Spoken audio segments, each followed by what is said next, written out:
প্রিয় দেশবাসী, আমরা এমন একটি বাংলাদেশ চাই যেখানে অন্ন, বস্ত্র, বাসস্থান, চিকিৎসা, শিক্ষা ও ন্যায় বিচার রাষ্ট্রের মৌলিক দায়িত্ব হিসেবে নিশ্চিত হবে, যেখানে দুর্নীতি দমনে শূন্য সহনশীলতা থাকবে এবং প্রশাসন হবে জবাবদিহিমূলক, যেখানে প্রতিরক্ষা ব্যবস্থা হবে শক্তিশালী ও পেশাদার কিন্তু কোনো বিদেশি নির্ভরতার শিকলে আবদ্ধ নয়, যেখানে পররাষ্ট্রনীতি হবে মর্যাদাপূর্ণ ও স্বার্থভিত্তিক এবং মুসলিম বিশ্বের ন্যায্য প্রশ্নে স্পষ্ট অবস্থান থাকবে, যেখানে শিক্ষা হবে নৈতিকতা ও দক্ষতার সমন্বয়, ধর্মীয় মূল্যবোধকে সামনে রেখে সার্বজনীন শিক্ষা কারিকুলাম প্রণয়ন করা হবে।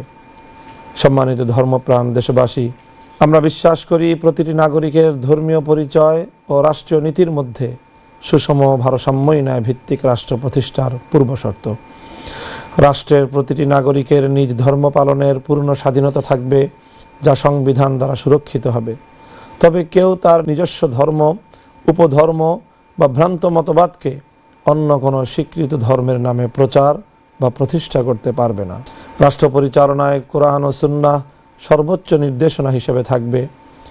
খতমে নবুওয়াত আমাদের ঈমানের অংশ, সুতরাং খতমে নবুওয়াত অস্বীকারী কাদিয়ানি তথা আহমদিয়া সম্প্রদায়কে আমরা অমুসলিম হিসেবে স্বীকৃতি দেব, যেমনটি বিশ্বের বিভিন্ন মুসলিম দেশে কার্যকর রয়েছে।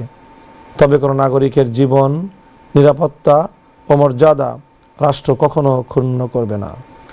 রাসূলুল্লাহ সাল্লাল্লাহু আলাইহি ওয়াসাল্লামের সহচর সাহাবায়ে কেরাম হলেন উম্মার শ্রেষ্ঠ প্রজন্ম এবং সত্যের মাপকাঠি। রাষ্ট্র পরিচালনায় কোরআন, সুন্নাহ ও সাহাবায়ে কেরামের অনুসৃত পথই হবে আমাদের নীতিগত ভিত্তি। ইসলামী শিক্ষা, তাহজিব ও তামাদ্দুন বিস্তারে দারুল উলুম দেওবন্দের অনুসরণে গড়ে ওঠা কওমি শিক্ষা ব্যবস্থার অবদান অনস্বীকার্য। কওমি মাদ্রাসা শিক্ষার উন্নয়ন, সম্প্রসারণ ও মানোন্নয়নের লক্ষ্যে প্রয়োজনীয় আইন ও নীতিমালা প্রণয়ন করা হবে। কওমি শিক্ষার সরকারি সনদ ও রাষ্ট্রীয় স্বীকৃতিকে যথাযথভাবে বাস্তবায়ন করা হবে। এ লক্ষ্যে বিদ্যমান কওমি শিক্ষা বোর্ডসমূহের প্রতিনিধিদের সমন্বয়ে একটি স্বাধীন, স্বায়ত্তশাসিত ও আইন দ্বারা সুরক্ষিত কওমি শিক্ষা মঞ্জুরি কমিশন প্রতিষ্ঠা করা হবে। সম্মানিত নাগরিক সমাজ, আমরা এমন একটি রাষ্ট্র ব্যবস্থা গড়ে তুলতে চাই যেখানে ধর্ম, বর্ণ, ভাষা, পাহাড় ও সমতল নির্বিশেষে প্রত্যেকেই বাংলাদেশী নাগরিক হিসেবে পূর্ণ মর্যাদা, নিরাপত্তা ও সামাজিক অংশগ্রহণের নিশ্চয়তা পাবে। উর্দু সহ পিছিয়ে পড়া বিভিন্ন ভাষাভাষী জনগোষ্ঠীর নিরাপত্তা, মর্যাদা ও নাগরিক অধিকার পূর্ণভাবে নিশ্চিত করা হবে।